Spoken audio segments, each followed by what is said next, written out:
Hey guys, welcome to Atikva News. And here with me, I have Nadia. Thank you for joining. Thank you. Thank you for having me. So, why don't you tell us a little bit about yourself? I am a Russian Israeli American Jew. So, to begin, my perspective comes from all these different places. In my personal life, I spent a lot of time studying spirituality, traveling all over the world, studying different traditions, a lot of interesting, unique, and very, very powerful on the body and mind. So looking a lot for spirit. In my career and my work, I studied film, and I work in marketing, and I think that that is an interesting perspective in itself when we look at what's going on now, to try to evaluate the situation and how it is to be a Jew in the world today, or at least, I'm here in Chicago, so how it is to be a Jewish immigrant in Chicago, having understanding perhaps in a lot of different things, and at the same time going, what the heck is going on in the world? Can I wake up? Like, what's up with that? Right? Yeah, So yeah. I think that a lot of us can relate to this experience. So that's a little bit about me, and I think we met on one of the groups of Hasbara, or trying to share and educate the world about how Israel really is and what really happened and happening. And I remember you saying, who, if somebody would be interested, and I saw your name and I said, well, if this is not like a karmic event, we have to do it because you are hope, and your podcast is called the Tikva, which is, of course, hope in Hebrew. My full name is Nadia, and of course it means hope as well. So for me, I was like, no, I'm going to be on this podcast. This girl, we need to talk. I have to connect. I don't know. So we connected, and I'm so excited that you're making a platform for different people with different perspectives, but educational perspectives, and not all kinds of vile misinformation that's going around the internet and every social media. So I'm really happy to be here, and I'm really happy to just represent.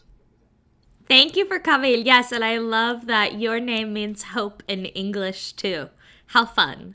Like, we're both hope. Yes. And we're on the Yeah. Hope podcast. So, Yeah. beautiful, beautiful. So, as you mentioned, yeah, we are all living in a nightmare. And will we ever wake up? I don't think so. I think that this is the new norm. I think it was the truth all along. It was just hidden. And now we are seeing it plain as day, right in our faces. And but there's also, this was something that we did want to talk about, and I don't want to necessarily jump ahead for anything that you have planned, but just talking about that concept of the narcissistic abuse, where they have shown us exactly who they are. They filmed everything, and yet they're saying, oh, well, it didn't happen like that. And then you also have the rest of the world saying, oh, no, no, no, that can't be. That's not right. That's not what happened. And then making up, as you said, just like vile blood libels, pretty much. And so, yeah, so like, where do we go from here? What do we do? Kind of give us your wisdom. Listen, I think that one thing that happened, and because our name is Hope, and no matter how negative it's going to be, we're going to find some light in the end of the darkest tunnel. And I don't care in what Gaza tunnel we're looking at, there's going to be light there because Hashem is always here. What's happening is that we woke up. We woke up. We see the truth. And we might say that this is a horrible price to pay for the truth, but it could have been much worse. It could have been much worse. There are theories that if Hamas waited just a little bit, Hezbollah and other groups would join at the same time, and it would be a much bigger cluster. So in a way, I believe that we woke up, and we all over the world seeing, we as Jews, the truth about anti-Semitism and hate of Jewish people, and how the rest of the world is willing to treat it as some sort of, your suffering is not important. um, my personal perspective, one of the first thing that happened to me as I started experiencing social media and trying really quickly, because social media, I want to share with the world what's going on in my home, and the responses that I started getting right away made me feel a certain thing. And I was like, what am I feeling? What is this? I've been in this before. And I am a survivor of several narcissistic relationships. I'm also a person who did a lot of healing and then a lot of studying, and is actually trained to offer narcissism informed counseling. So looking at that, I started feeling I'm in a narcissistic relationship with the world. How can it be? How can it not be?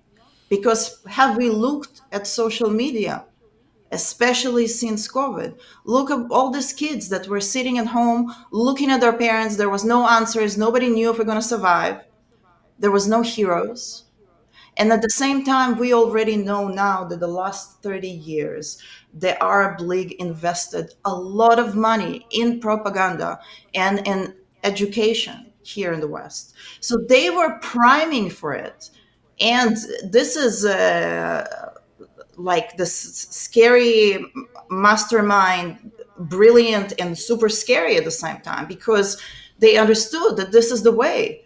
And we're seeing it on the streets now. But if we look at social media, if we look at what is important, what became important to people, to kids, one of the things that I think that Judaism as a tradition and as a religion has in itself is the idea that selfishness is not good. That doing for others is a mitzvah. Giving away when you don't have is a mitzvah. Putting money aside, and I have tears in my eyes because it is true. Putting money every Shabbat with your candles and giving it to the poor because it's a mitzvah. Sharing is a mitzvah, right? But on the other hand, you have generations that think that being an influencer is the most important thing, that likes is the most important thing. And in addition to that, that think that they know everything because they have access to the internet. But not only that you don't know anything, you have absolutely no right to criticize or decide what's going to happen in my home.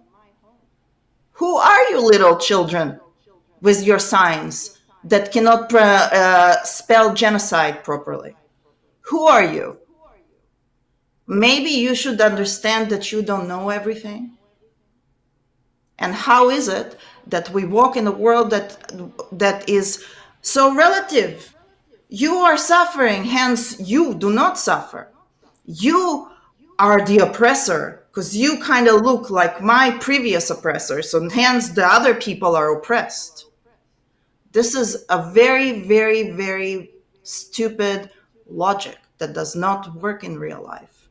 We cannot say only one and not the other, and at the same time ask for coexistence, which is a whole other thing, but that I don't know if we ever going to No, get but to. you're right. And in terms of narcissism, there are very specific things that happen in narcissistic relationships. And you can see it one-to-one with all of this. You have a term that we call flying monkeys.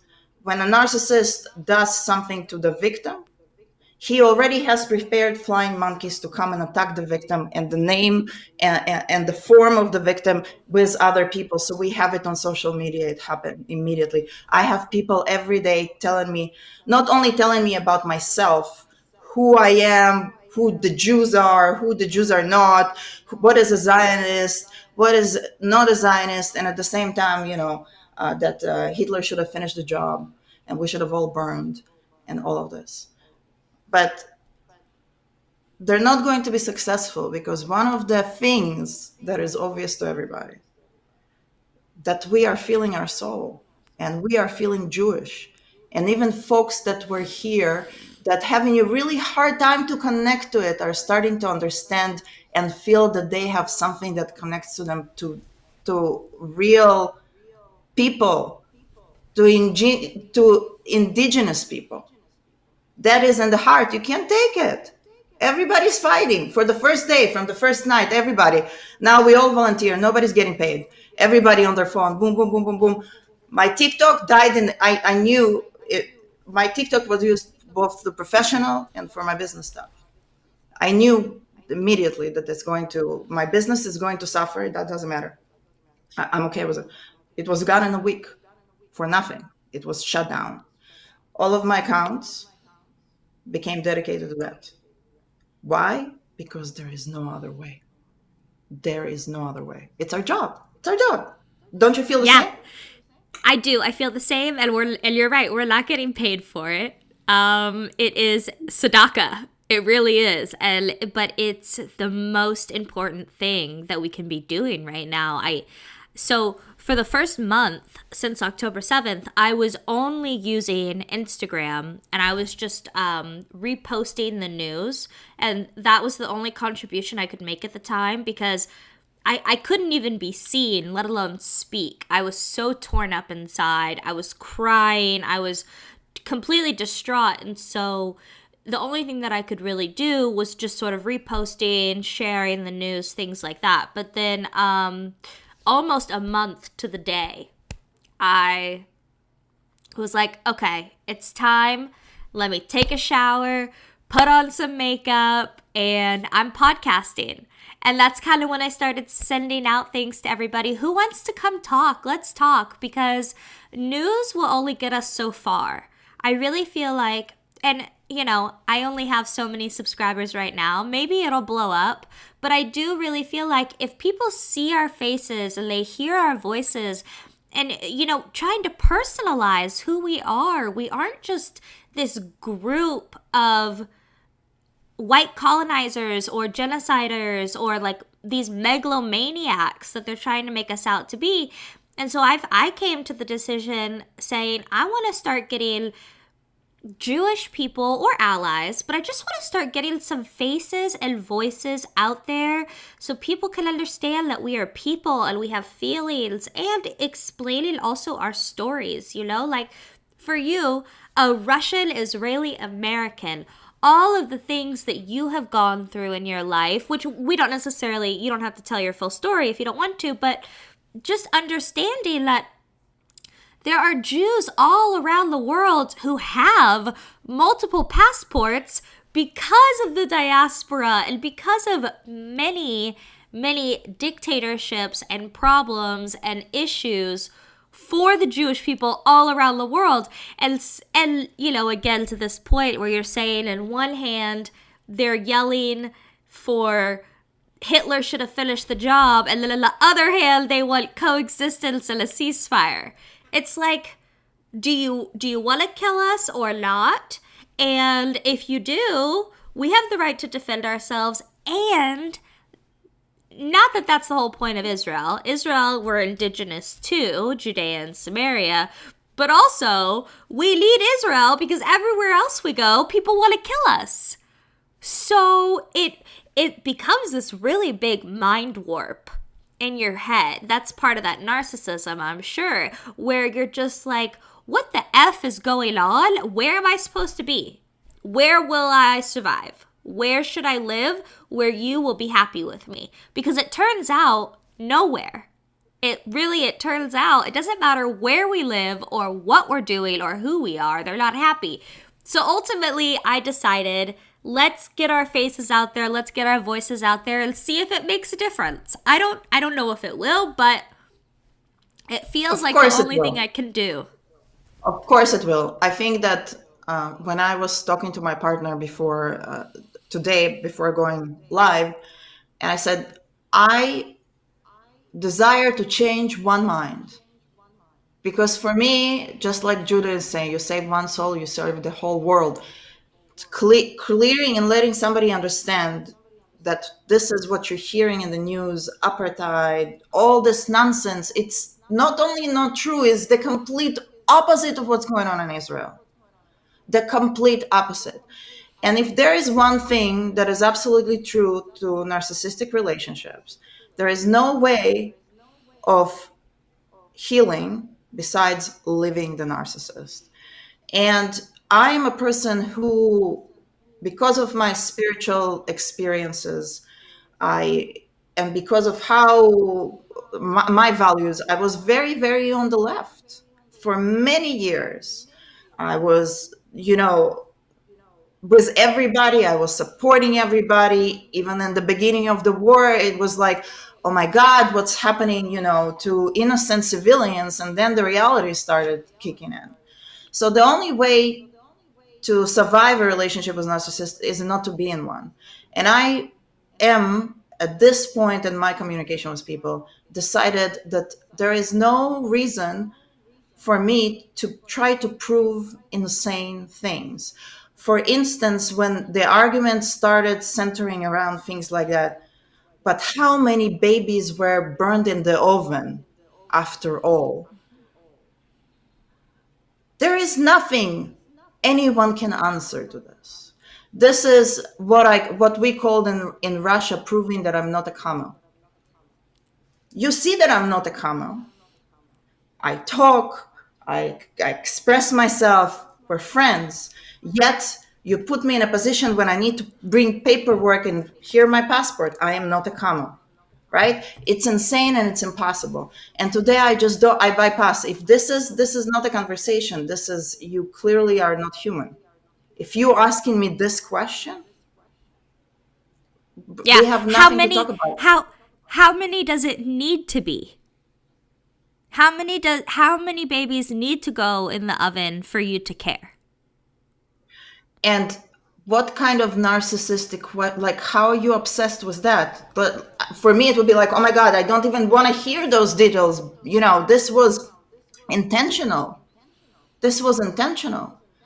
And Yeah. if this is intentional, then we need to, this is why I say this is a blessing. We are waking up. We need to understand who the enemy is. We understand now how deep are those tunnels. And I'm talking, metaphorically as well. We understand now Yes. that we are honestly 0.2 of world population, and we are fighting for our survival. You and I are doing holy work right now. This is not just coming on and saying things. Whoever tried to imagine themselves how it is to be a Jew in the United States, I can easily imagine that some idiot can start looking me up or you up or sending me things. This is not, you know what I'm saying? This is a normal thing Yes. that we are considering these days. Yes.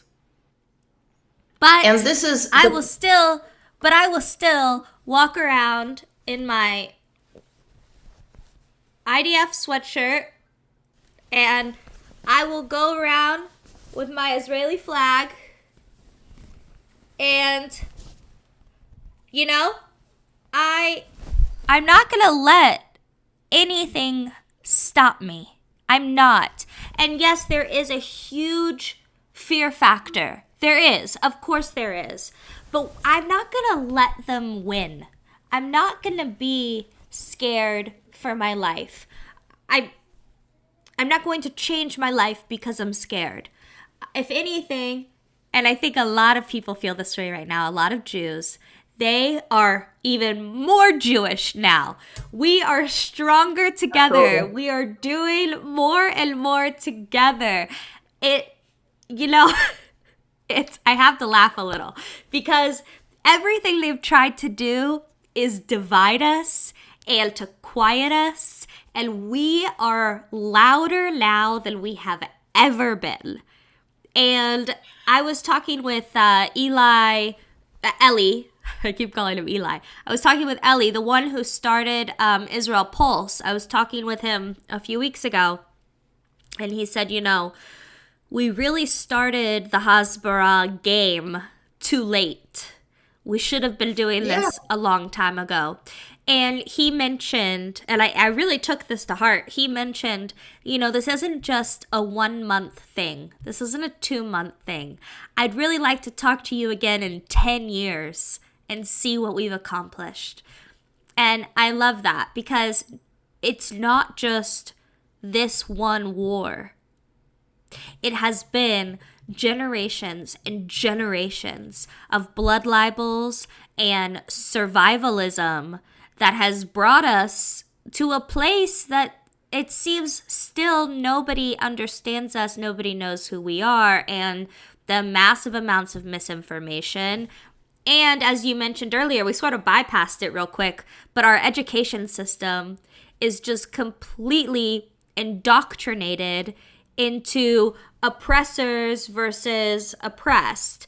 And one, it's not black and white, and two, the information is just wrong as well. So there's so much work to be done, and I didn't really know where to start, but it felt like this was a good a place as any. I feel that it's going to be a life's work for me in a way. And this is when we connected and you said, send me your links. I had, I was in deep in spirituality for 20 years. So people know me in the community, and I did some workshops and I did things and I had social media and all of that. And in my personal work, as I was healing from abuse and really for the first time dealing with things, kind of being able to look into the dark mirror and be like, okay, those are things, this has to change. And absolutely not in this calm manner, but like, oh my God, what is going on? I need to change it. And really finding connection in Kabbalah, but then looking back, and especially through the lens of October 7th, realizing that I absolutely don't align anymore with any of that, and not with those people. And in fact, I am very, very upset with a lot of the people in the spiritual community, because Jewish mysticism, Kabbalah, in its own right, and also in the many butchered ways where people took parts and appropriated and all of that, is used widely. For instance, there is a thing that's called Solomon's seal. So Solomon is known as this big magician that could control demons and angels, and he had this magical seals that connect to planets and things. And it's a very, very popular element in the spiritual community that people use. So oftentimes people would come to me if they needed help with Hebrew, or to see if they painted it right, or just questions. And of course, when everything started happening, I was sure that those people will step forward, and if not, at least stand strong for Israel, because they use it in their magic. They talk to their gods and spirits through that. This is personal honesty. This is like, but at least come to me because they know me, and ask me how I feel about it, or what they think is happening, and do I have a response? Because I also, every time that I travel to Israel, I always said, folks, if you want to send your prayers and petitions, and I put it on the wall, in the Wailing Wall for you, I will. So people did that, but then when time came, Israel does not exist. We exist only as occupiers, but we don't exist as people. We don't exist as people from all, truly, who else is in all shades and colors in one piece of land? Just us. Who else managed to do so much change in technology, and able to grow things in desert with no water? And obviously, as somebody who understands marketing and somebody who understands how what we see impacts us, I understand why, when you see bombs exploding or rockets exploding in Gaza, versus looking at Israel, either seeing the soldiers or seeing, you don't see explosions. But why don't you see explosions? Because we have the dome. Why do we have the Iron Dome? Because they keep shooting at us all the time for a gazillion million years. What is it, 50? That's why we have that. We have that. Otherwise, we would not be there. But in order for this to be understood, we have a lot of work to do. This is the hasbara. This is sharing and telling people, and going to schools and colleges and creating social media and showing people just like you and I, and explaining my family is from Moldova, from Russia. They didn't decide, oh my God, we're going to move to Moldova and we're going to build a house there and live there. They ended up there because they were thrown from Israel and they moved from God knows where through Europe, living like that. My dad used to work for Russian police, just like a captain or whatever, like somebody works in the police. My family moved to Israel and he had to leave his job in 24 hours. He was told, if you are not leaving, because it was Israel and Russia was communist, if you are not leaving, we're going to fire you in a way that nobody will hire you. And he had my family, my parents and I, and my sister, we had to stay for another 10 years before we could even apply to go to Israel, where the rest of the family was, because of his security, and it had to go down. So there was a fight and a need of a life need to be closer to family. There were things that happened because we were Jews. Being called a stinky Jew was a normal thing. In Russia, there is a saying, "Бей жидов, спасай Россию." Hit the Jews in a derogatory way. Hit the Jews, save Russia. This is like a common saying. This is what in people's minds. So for us, Israel is the only place where everybody can be safe. The only place for Jews.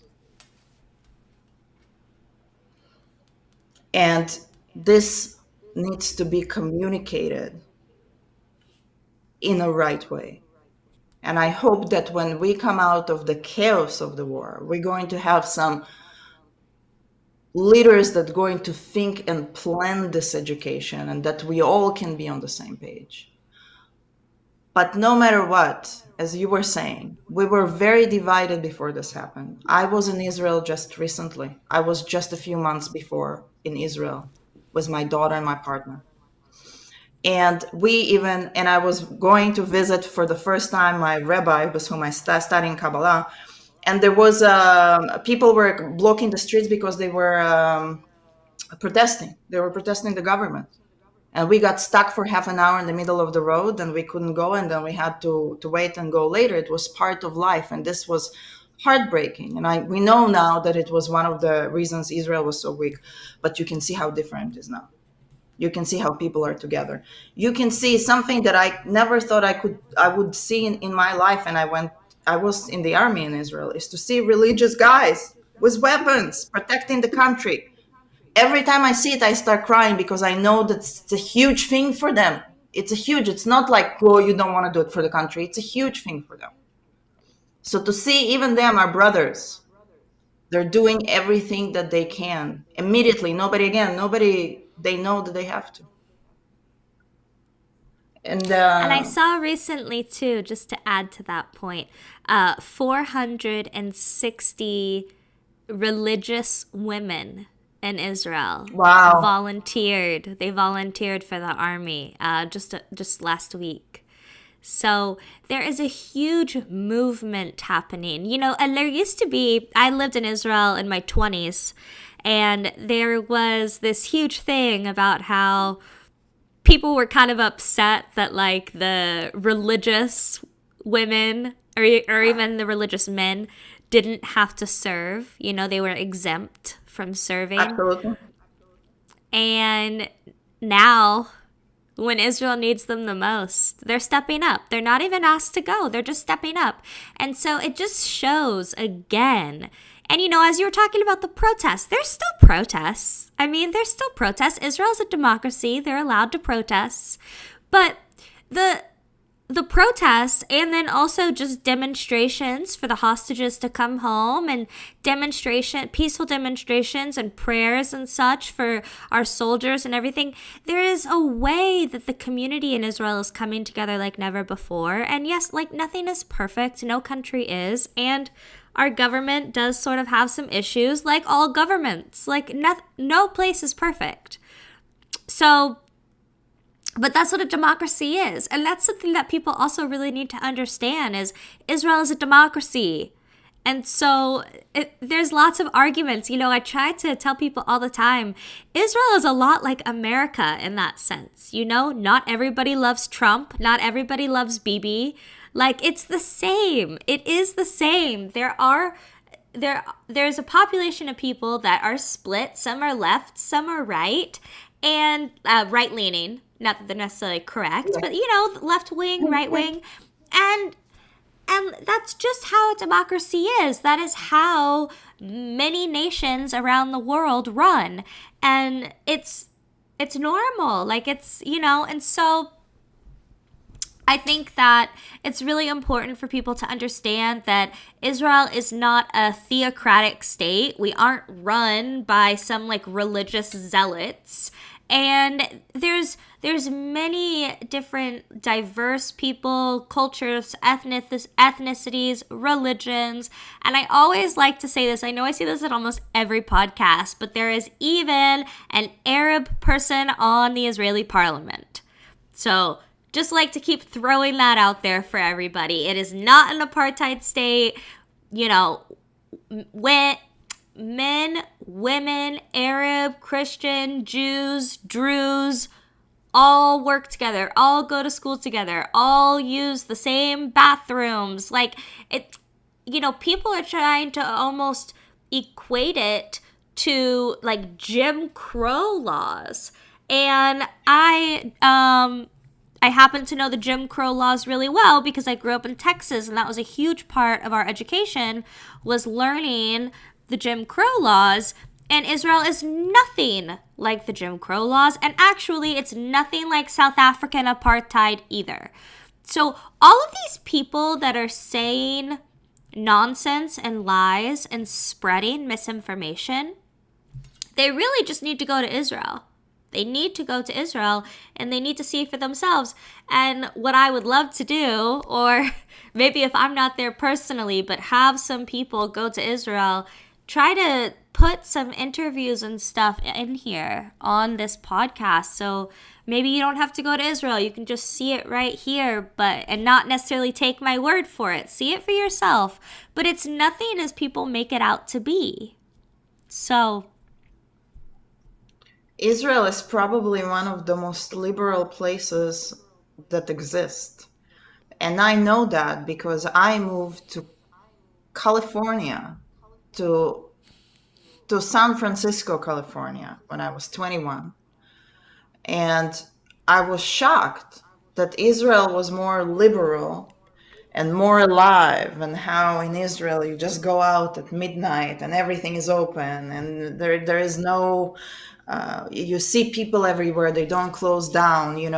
I remember people go, "Oh, that's so cool that you're 21, you can drink," and I would be like, "Why are you so excited? Just drink," because it's not a big deal in Israel. It was never like, of course I drink. I went to the army. If I can go to the army and I can have a weapon, I can probably drink. But I remember being at the beginning and going like, wow, that's really much more controlled here than it is in Israel. And that in Israel still is. My daughter was shocked how free the kids are, and that they, in the summer, obviously not during the war. I don't know what's happening now, but they go out and they can be in the neighborhood till 10, 11 with their friends outside. Nothing's going to happen. Nobody needs to drive them anywhere. They're going to go on their own. That they easily take money and go do groceries downstairs, and nobody needs to be like, oh my God, my kid is going to be kidnapped. This is not the reality.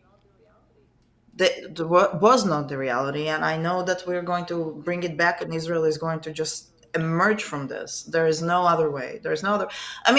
What is when you have somebody in the Turkish parliament talking nonsense about our people, and God strikes them, or that imam in Pakistan that said that all Jews need to be killed or something like that, and the earth, if you don't believe me, God should strike the earth underneath me, and he collapsed. You don't see it anywhere else. That right before the war, they found the two swords right there in the desert. Everything we have. This is why we're the chosen people, and this is why people don't like us, because we're survivors, we're creative, and God is with us, always with us, and we are not bad people, and we do not go rape and abuse. This is not what we do. We protect, and we believe in life. Life is the most important thing. We protect it. We try to do everything that we can. and we're fighting against an enemy that does not value anything human Yes. and is willing to strap its own progeny to itself, you use babies as human shields. We Yes. cannot have a conversation. It's, I This would is not, love to have a conversation with somebody who is on, so I don't want this channel to be an echo chamber. Echo chamber. I would love to be able to have conversations with somebody who feels differently than me, has a different viewpoint, but as you were saying, prove that you're not a camel. You can't go anywhere from there. So if anybody on here would like to free Palestine in some sort of reasonable conversation and, actually discuss facts and figures and things like that, I would love to be able to discuss this free Palestine thing with somebody. I did a viral debunking. I debunked a viral video here on YouTube, and I really wanted somebody to come and talk with me about how I was wrong on some things. And no one has contacted me for that yet. But I'm right. But, if somebody wants to have a nice little chat or debate about free Palestine, I'd be happy to do so. Because I don't want this to be an echo chamber, and I wouldn't mind learning something new. But, yeah, we don't do all this crazy shit that people say that we do. And we are very transparent with what we do and what our mistakes are, including the fact that we accidentally killed 3 hostages the other day. And I would just like to point out that that is really horrible, very upsetting.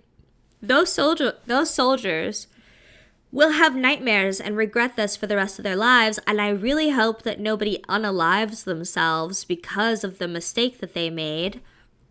But Israel was transparent and honest about the whole thing, and that's something that we cannot say for the other side. So, if Israel didn't care about its people and was only interested in victory, or was as atrocious as we are being painted, Gaza would be a parking lot a long time ago. Israel absolutely has the capability to do that. They don't need America. They don't need anybody. There could be nothing left. They're treating it like a neurosurgery. They're coming in and they're trying to be careful. And if you see a lot of times, when you see pictures from Gaza, you have boom, something exploded, and you have close-ups on this. But if you see when they pull away, you see buildings still standing. And you're thinking to yourself, based on your reporting, how much things have bombed, exploded in Gaza, and how many people died, there should not be any buildings. Gaza is small. Israel is tiny. Right? yeah. Should have been completely wrong, but it's not, because Israel is not like that. Our army is not like that. It's not instructed to do that. And if it would be much easier to say, I don't care about the hostages, I care in victory. That's what I'm going to do. I'm just going to go and do whatever it takes. No, we're trying to do everything Right. we can. And yes, we take responsibility, which you cannot. And again, if people would just try to do critical thinking and compare, well, let's see what Hamas is doing. And then they're lying about it. How can you tell me that there were 7,000 or 14,000 or I don't know, people killed, but you don't know how many hostages you have? Right. How do you know these numbers and you don't know these numbers? It just does not make any sense. It doesn't. The math does not math. It doesn't make any sense. You're completely right. And you can tell me, up until now, we were heard that Jews control the media. Jews control the media. Obviously, we'll see how Jews do not control the media. Yep. Because media turned on us, and only when it was forced, was brutal evidence in their face, they turned around Yeah. and they started reporting a little bit and not just skewing things against Israel. Yeah, but And the again, damage was I already work in done. marketing. it's just horrific, because you're like, yeah, you structured the title to sound a specific way.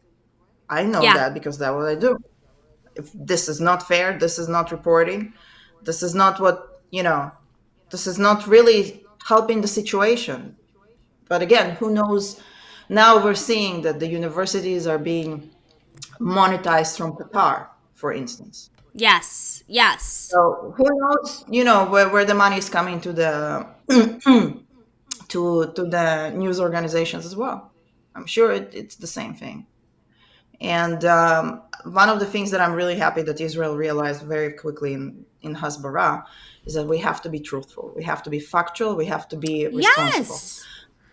Of course. Because when there was AI generated materials, even though they didn't skew the truth, but they were like, it was hard to see, is it like a real situation or is it somebody's art trying to portray? And everybody was like, do not use it, guys. Don't put it anywhere. This is just not good for us. And it was very true. And you can see now, because you can see all the Hollywood stuff that comes out from there. It was like Yeah, the cats and Pallywood. The Pally. It's paws and ridiculous. It's and ridiculous. babies that are not babies, and you see the dolls. And so people need to want to use critical thinking. Our job is to Right. bring through the brainwashing, and it has to happen first and foremost with Jews here, because especially the ones that never been to Israel, or that their parents never were involved or gave them that connection, because they are either really, really confused, or they're really scared right now, because we have our national sort of pride. We've been to Israel. There's a different connection. They need to understand that they're connected to that at all. Two, and I don't care where you are, if you're a Jew, and I know we talked about it before, according to Kabbalah, we are all connected. We are all connected in our souls. There is a thread of light that connects all of us by design.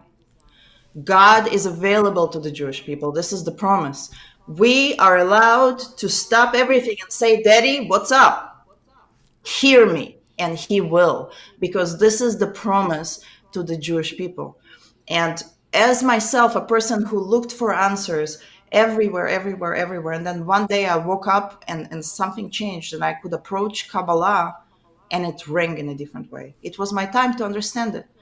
And then I started making connections. And luckily, after COVID, we have so much stuff online. I found my connection, which is Mirkaz Nofach. This is a community, a brilliant community, really, really forward with technology and with thinking and with sharing information in a very palatable way, connected to them. And they started, I'm actually doing a program that's, I think, 70 something hours, that's called Wow. Israeli Mentor, and it's taught for free by the organization. It teaches using Kabbalah and a lot of neuroscience and a lot of very, very, very advanced stuff, how to go into every Israeli home and help them, whether it be with their finances, whether it be with their health, whether it be with their togetherness and how they're together as a couple. And our promise is that we volunteer and we're going to do it for free.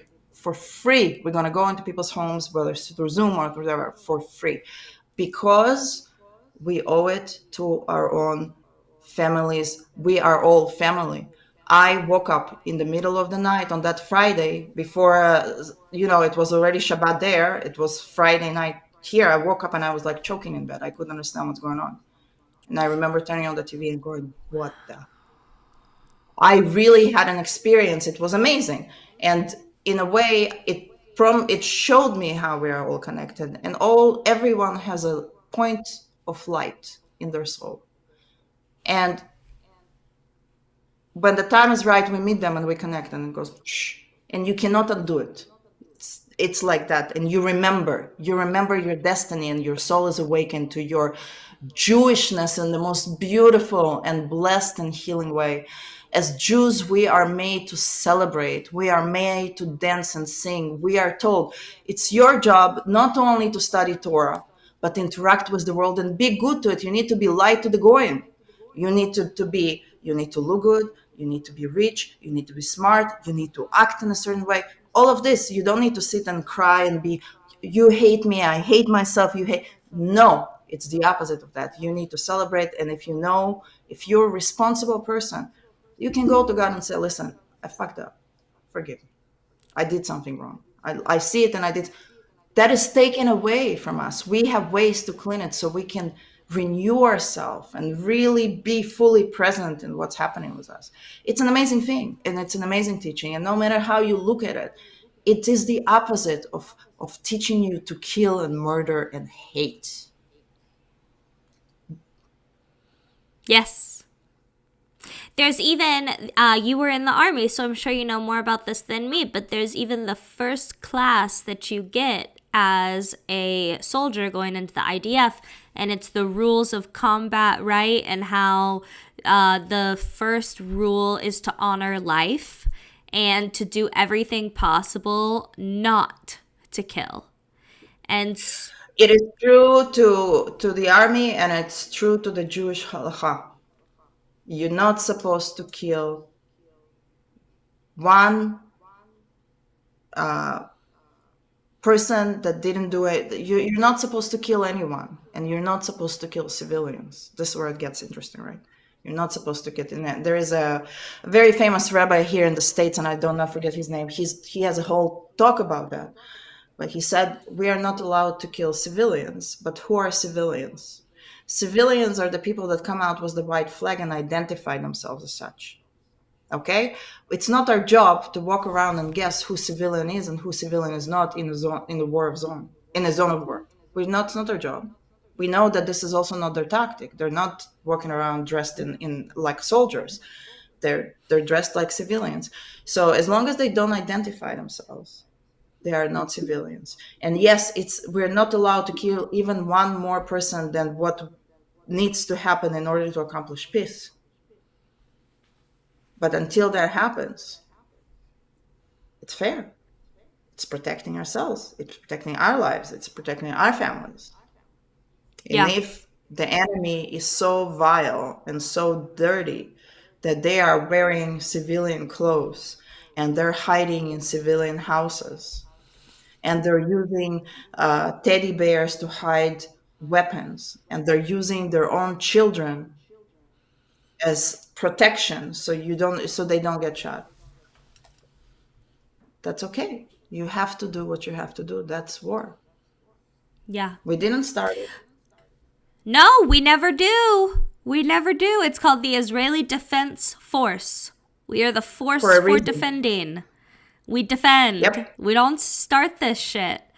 So we've been chatting a lot. I feel like we could talk for hours. You'll definitely have to come back.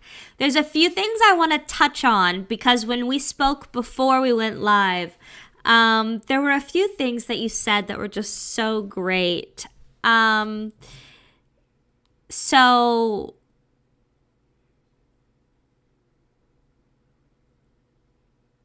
you said the chord was struck across the board, and that was sort of in relation to how we're all connected to one soul.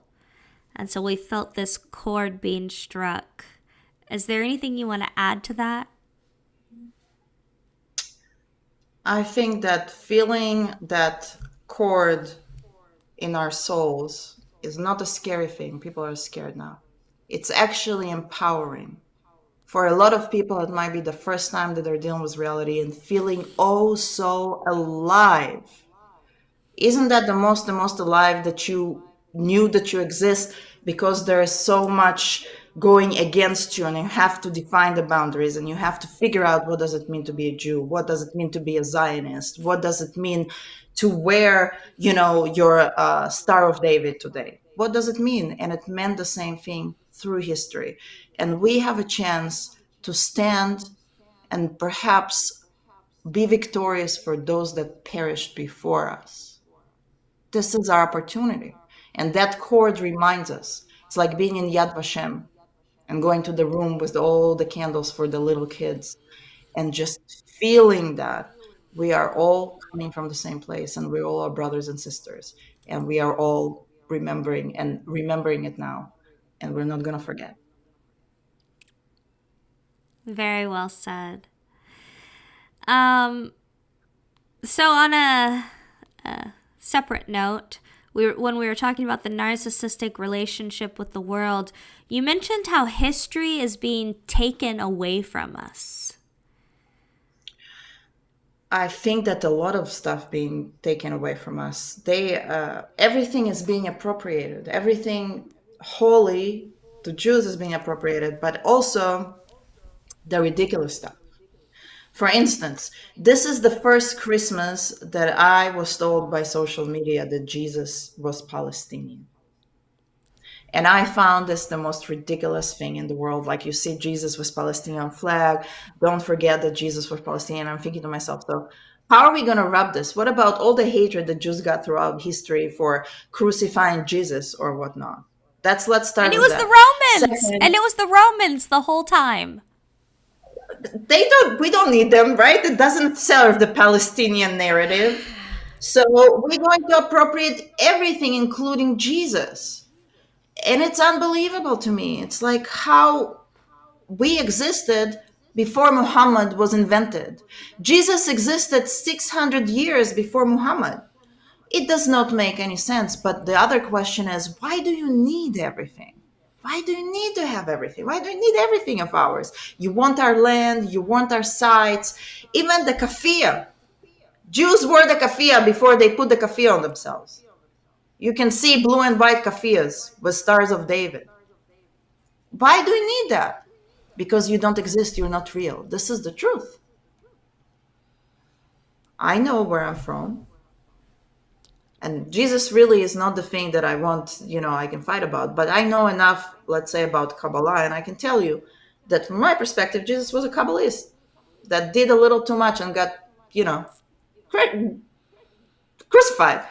But he was a teacher who was teaching about not being selfish, which is the heart of Kabbalah. It's the opposite. It's the love that we're supposed to give, unconditional love.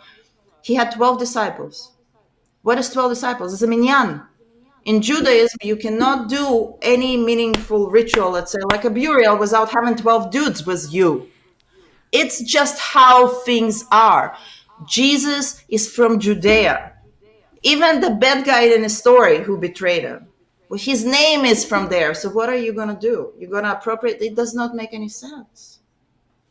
I'm wondering when these people are going to wake up, they're like, realize how dumb they sound. I hope so. I'll save my money for popcorn for that.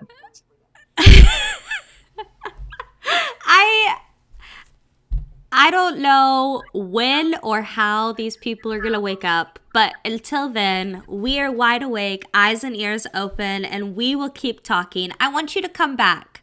You have a lot more to say, and if you can come back anytime in January, come back and talk with me, talk with us. I would love to hear more about the Kabbalah, literally anything you want to talk about. You have so much wisdom. We can talk more about narcissism if you want. You were really great.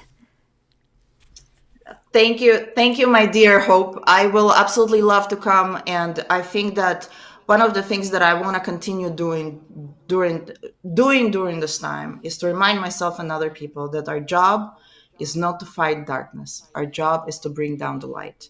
It's very easy to get jaded with the situation, to hate everybody. That's not what we need to do. We need to stay awake, but we also still need to continue bringing down the light. And I can absolutely come back and share some techniques or some just basic ideas that I think can be really helpful to everybody, because those things happen to all of us in life, and how to deal with it. This is why Kabbalah is amazing, because we can really learn how to be better people. That would be amazing. Thank you so much for your time. And thank you everyone for watching. I included Nadia's links in the description, so don't forget to go follow her.